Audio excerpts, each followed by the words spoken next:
All right, I am here with Mr. Peter Lavelle, host of RT's CrossTalk, and let's go into NATO and Trump, Peter, and the media meltdown over Trump's we don't even know if he made any comments about NATO, supposedly what he said, according to the New York Times. And the main question, Peter, is NATO a danger to peace, or is it a guarantor of peace? It's absolutely a danger to peace. There is no reason for it to exist. It should have been disbanded 30 years ago when the Warsaw Pact was disbanded. NATO went from a defensive alliance, and give it credit, at least it didn't fight a war. It didn't have to. Though there is no historical evidence whatsoever, there is not one shred of evidence that the Soviet Union ever had any intention of invading Western Europe. But that's history, okay? But that history, the Cold War came to an end. And, if you look at the height of the Cold War, and we think about NATO, you had the Soviet Union, the Soviets had 1,500 kilometers of buffer zone, from the border to Moscow. Now NATO is on Russia's borders. Russia has every reason to react. If a violent, illegally acting military alliance is moving towards your border and you have the history of Russia, you're going to react. So far, Russia's reacted defensively. So it's a racket. 5,000 people are part of the NATO bureaucracy. They get fat paychecks and benefits. They need the alliance for their own well-being. Of course, you have the arms producers that always say you need more stuff, okay? And in an era, and it's going to be a long extended era of austerity for Europe, they're being forced to buy weapons that they don't need to enrich arms producers, primarily in the United States. The NATO countries don't generate much of their own hardware. That's probably by design too. Okay, so it's a racket, and what it does is that it's created new red lines. Everybody likes to talk about the Baltics. Why Russia would be interested in the slightest in having control over the Baltics is a mystery to me. Oh, it's because it's the closest, because there's historical, and though that the infrastructure of the Baltic republics, most of it was built by the Soviet Union. The Russians were never compensated for that. And on top of it, if you look at the demographics of the Baltic republics, they have a net outflow of young people because of the neoliberal economic model that was put in place there after the end of the Soviet Union. So Russia doesn't want the Baltics, and a lot of young people in the Baltic republics don't want the Baltic republics either. They go to the UK, they go to Canada, they go to Ireland, Germany. They leave.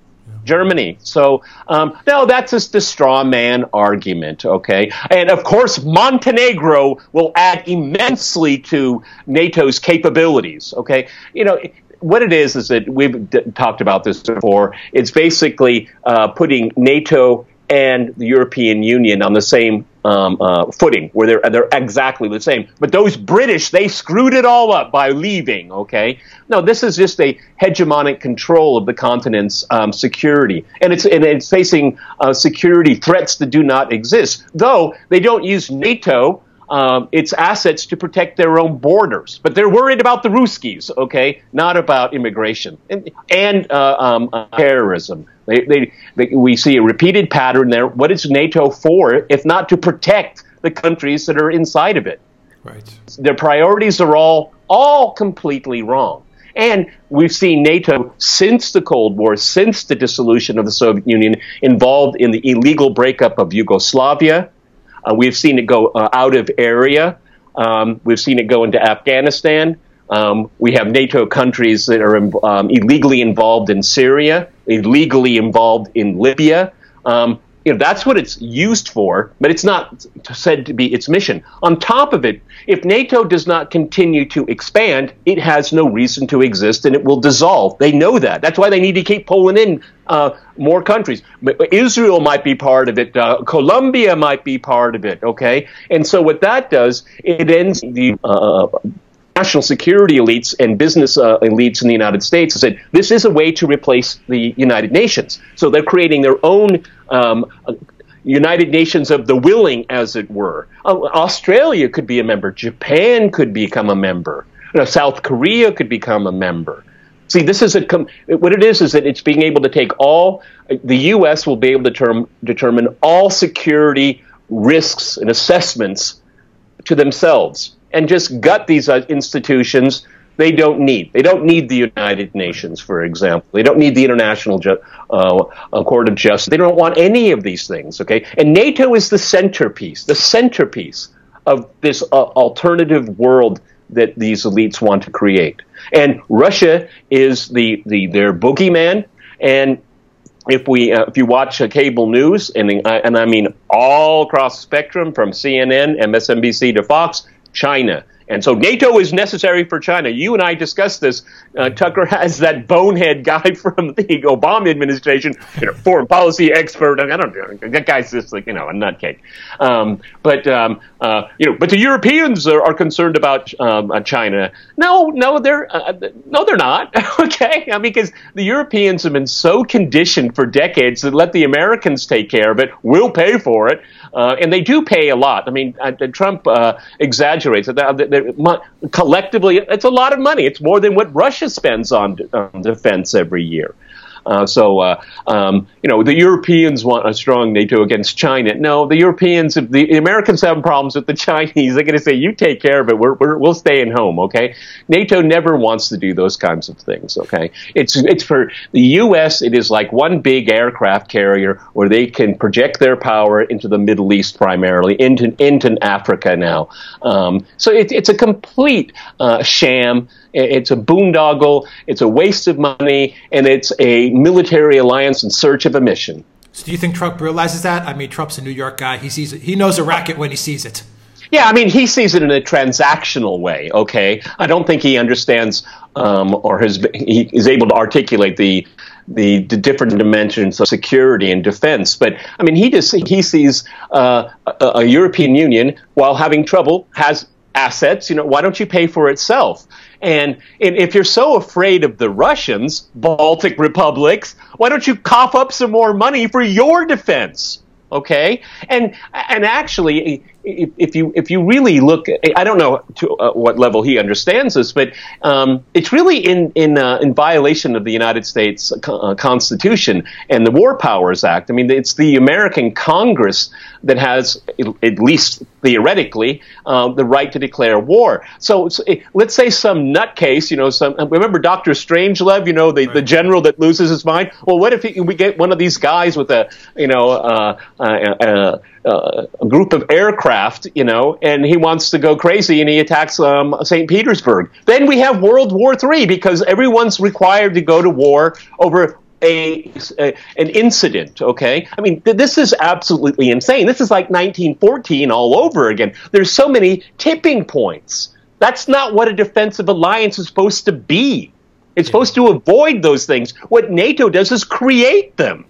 Yeah, a lot of dominoes that could fall. So here's a quote from Henry Kissinger that he said to the Financial Times recently. He said, "I think Trump may be one of those figures in history," said the former Secretary of State, "who appears from time to mark the end of an era and force it to give up its old pretenses." What do you make of that quote from Kissinger? Well, he's absolutely right. And in other luminaries, John Mearsheimer has been saying this for a very long time. We have Henry Kissinger, as you mentioned. Stephen Cohen has been mentioning these things. Even our own Tucker Carlson understands this as well. Yes, I mean, the foreign policy blob makes it sound like Trump is committing blasphemy. But no, this idea of NATO is outdated and obsolete has been around for a while, except for if you say it in a think tank in Washington, D.C., you probably lose your job, okay? And Congress always wants to be doing favors for the military-industrial intelligence complex, so you stay inside the church and the canon of the church. But, I'm not a big fan of Henry Kissinger, not at all, okay? But, Henry Kissinger is absolutely right, and I know this will make some people angry, but I will plug his book, Diplomacy. It's like 24 foreign policy, how diplomacy works in the modern era. So definitely. So none of what Trump has said is in collusion with Russia. Not at all. It's simply outdated and continuing to search for a mission, and its mission is to expand. Now, that's not a very good mission to have because you'll encounter resistance at some point. And I have said many times in our conversations here, Russia will defend its sovereignty at all costs and will use all assets to do that. And don't think otherwise and never bluff on that issue. What do you think, Peter, was the intention of the New York Times articles? To me, it was like a hit piece, like a geopolitical foreign policy hit piece. Because it came, I mean, I'm trying to figure out, it came out of nowhere. I'm trying to figure out why did they publish such an article at that time? Well, it came, first of all, it was something that was said apparently last summer, okay, apparently, that Trump said. Somebody filed that away. All right, because there's so many other things you're talking about Donald Trump. Okay, so if somebody's got a whiteboard and said, January, this is the 70th anniversary of NATO. What did Trump say? Okay, so you put it together, the 70th anniversary. So now we're going to get all this NATO propaganda, how it is necessary, how the taxpayer dollars are being put to good use, and how evil Vladimir Putin is. Okay, to kind of justify the existence of NATO. Right. Also, my feeling, and I think I said this a couple of weeks ago, and I think you and Alexander McCurris have been talking about this, Russiagate is fizzled already, okay? Tax evasion, Stormy Daniels. Okay, tabloid stuff, right. Okay? I'm sure Mueller's report will destroy more lives, okay? I think we can bake that in. But what I'm thinking is that the next step, keep in mind Trump's decision to pull out of Syria. We could do a separate one if that's going to happen anymore.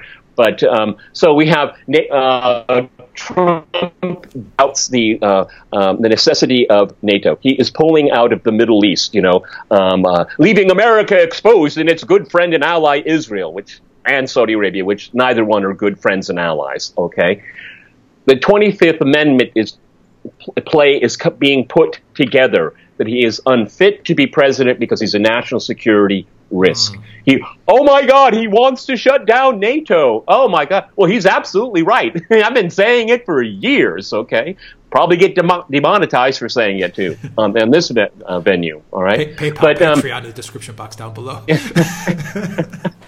No, but see, this is, all of these forces that are arrayed against Trump, and there's valid criticism of Trump and his foreign policy. I've said this every single video, but it has nothing to do with really foreign policy. Everyone knows NATO isn't going to crumble overnight because Donald Trump says something. But it is the case being built against Trump, which I think will come into play. Mueller will release his report, and then they go into the next gear, and he's a national security threat. We've heard the 25th Amendment argument being raised before. Now, mental incapacity, low IQ, national security risk, they're going to all put it together, all right? So this is their plan, and they're staying with it diligently. Next week, we'll be talking about another little puzzle piece, I'm sure, that will fit into this gambit. If you were advising Trump, how would you advise him to deal with the New York Times article, with the media uproar, and with NATO specifically? How would you advise him to move forward? Well, if we've said so many times that he has an HR problem, what he needs like a Henry Kissinger to articulate his foreign policy better. All right, this is all new to him. With the exception of George Herbert Bush, just about, and Eisenhower, everyone learns on the job, okay? And Trump, he's got to build his wall, and he has to save his presidency. He needs to have some people around him to say, what the president is saying is, well, given the fact that NATO was established for a very different reason, that threat is NATO, by its expansion, does create security threats, as cited by John Mearsheimer, as cited by Henry Kissinger. I mean, the national interest, which it's a mixed bag, but you have plenty of articles about that. All right, well, you won't get it into the Council of Foreign Relations. All right, so I think he needs to explain and articulate his positions more. Also, it tells you whoever leaked it is somebody in his inner circle that is compromising him all the time. Same problem. Two years in, and he's got the same problem. Yep. What does he do to fix this?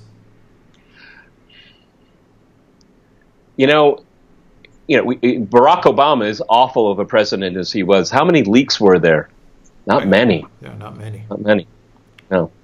So, this is his greatest dilemma. I did a program a few days ago on Syria, and in my monologue in the beginning, I said, Donald Trump is the only guy in his own administration that wants to get out of Syria. Everybody else wants to stay.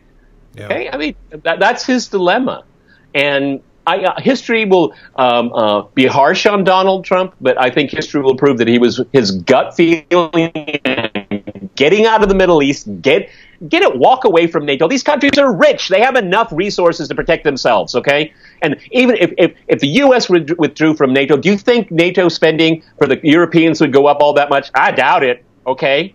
Well, maybe Russia isn't such a threat at all. I mean, maybe we should put money into infrastructure and back into industrialization of our economies. But, the Russians, they're having their own problems. That's the conclusion they would draw, definitely, because that's the reality. Right. And finally, Peter, do you think that, maybe 10 years down the line, 20 years down the line, we may see a different thinking as to what NATO is and what it's become? Well, maybe not under Trump's term, but maybe a President Gabbard, maybe, someone else may come along and also push Trump's, thinking a little further, move that goalpost a little further and say, what about NATO? Well, unfortunately, the glue that keeps the empire together is this kind of thinking when it comes to national security. I think really just the opposite will probably happen. I think Tulsi Gabbard, doesn't really have a chance. I mean, she's going to get her name out there, okay, and she's a very young woman. She has a lot of opportunities ahead of her. But I think, the Joe Bidens and the Mitt Romney, which I think is just a scoundrel to the nth degree, that guy. Oh, man. They're going to say, no, don't antagonize the national security state, and you'll skate, okay? You'll skate fine. And so, what it is, it's going to be people that are fluent in cowardice, okay? Because being a coward, they keep you up, propped up. Look at Barack Obama. As much as I disagreed with his foreign policy, the Iran deal was a good deal, okay? And he wanted to leave his mark. Well, the first thing that when he left office, they'd circle the wagons. It's crushed this deal. And I think Trump made a terrible mistake. But unfortunately, one of Trump's great weaknesses is that he wants to undo everything that Barack Obama did. Well, undoing some of it, a lot of it, yeah, fine. But in principle, nah, that's not good political thinking. So you think they're going to probably double down in the future on NATO, on EU, on the entire blob apparatus? Yes. Well, until it caves in. Until it caves. I mean, and the Achilles heel of NATO is the European Union. Okay, as the European Union goes, so does NATO. So we should be watching more about the different fault lines in the European Union. 2019 is going to be a very interesting year for the European Union. Once Brexit is done, and on March 29th, at least under British law, they will, with or without an agreement.